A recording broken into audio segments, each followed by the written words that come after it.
Direktorat Jenderal Pajak Kementerian Keuangan mengungkapkan rencana penerapan pemungutan pajak penghasilan pasal 22 oleh platform e-commerce terhadap merchant atau penjual online. Kebijakan ini dirancang untuk menyederhanakan administrasi pajak dan memastikan keadilan antara usaha online dan offline. Menurut Direktur Penyuluhan, Pelayanan dan Hubungan Masyarakat, Rosmauli, menyatakan pedagang online dengan status orang pribadi dan omset di bawah 500 juta rupiah per tahun tidak akan ditarik pajak penghasilan dalam skema ini. Ketentuan ini hanya berlaku bagi UMKM yang beromset di atas 500 juta rupiah setahun hingga 4,8 miliar rupiah. Pajak yang dipungut sebesar 0,5% dan akan langsung dipotong oleh platform tempat mereka berjualan. Kebijakan ini diperuntukkan bagi toko di platform seperti Shopee, Tokopedia, TikTok Shop, Lazada, Bukalapak, dan Blibli. Menurut DJP, mekanisme baru ini merupakan pergeseran dari pembayaran pajak secara mandiri oleh penjual menjadi pemungutan otomatis oleh marketplace sebagai pihak yang ditunjuk. Tujuannya untuk memberikan kemudahan administrasi, meningkatkan kepatuhan pajak, dan mencegah praktik ekonomi bawah tanah atau shadow economy. Namun sejumlah platform e-commerce menyampaikan keberatan. Mereka mengaku khawatir terhadap beban administrasi, penyesuaian sistem teknologi, hingga potensi turunnya minat penjual menggunakan platform resmi. Rosmauli menegaskan aturan ini masih dalam proses finalisasi di tingkat pemerintah dan akan disampaikan secara terbuka jika telah resmi.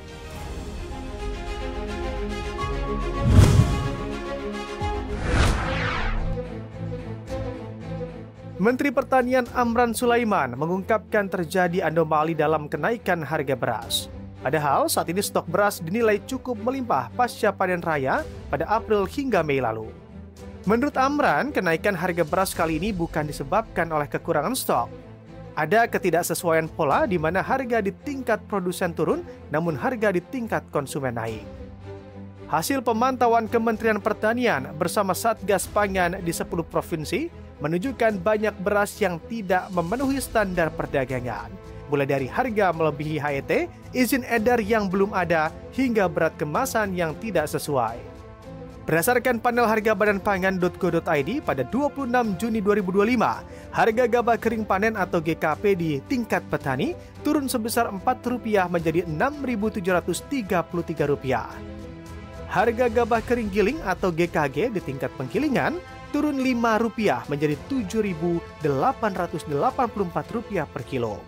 Sementara itu, harga beras medium di penggilingan naik Rp5 menjadi Rp12.874 per kilo dan beras premium naik 3 menjadi Rp14.152 per kilo.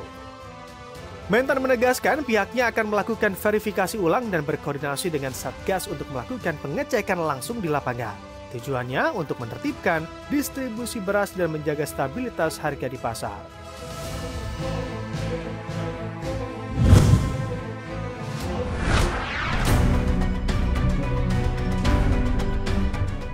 Presiden Prabowo Subianto meresmikan proyek pembangkit listrik berbasis energi baru terbarukan atau EBT di 15 provinsi pada Kamis 26 Juni 2025. Total investasi proyek ini diperkirakan mencapai Rp25 triliun.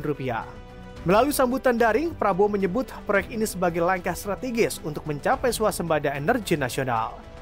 Menurut Menteri Energi dan Sumber Daya Mineral Bahlil Lahadalia, total kapasitas proyek yang diresmikan Presiden mencapai 379,7 MW dan tersebar di 15 provinsi. Dari jumlah tersebut, 351,9 MW berasal dari proyek panas bumi atau PLTP dan 27,8 MW dari 47 proyek tenaga surya atau PLTS yang tersebar di 11 provinsi. Selain itu, pemerintah juga meresmikan penggunaan PLTS untuk desa-desa terpencil yang belum terjangkau listrik. Bahlil Lahadalia menyampaikan bahwa sekitar 5.600 desa atau dusun belum teraliri listrik dan pemerintah akan mulai memasok kebutuhan listriknya melalui PLTS dalam kurun waktu 5 hingga 10 tahun ke depan.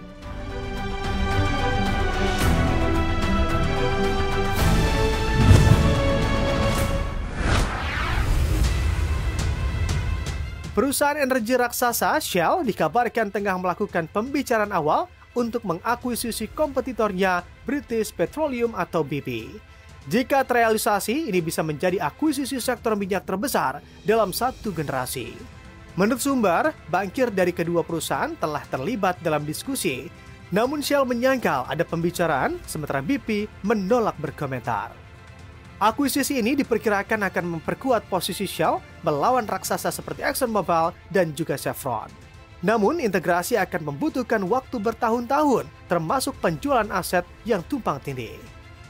Seperti diketahui, nilai pasar BP saat ini mencapai 80 miliar dolar Amerika Serikat. Sementara Shell mencapai lebih dari 200 miliar dolar Amerika Serikat.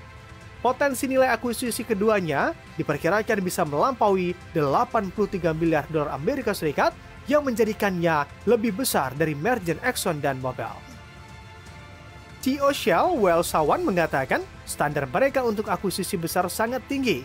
Ia juga menegaskan bahwa perusahaan akan sangat selektif dalam setiap aksi korporasi besar dan tetap fokus pada penciptaan nilai jangka panjang.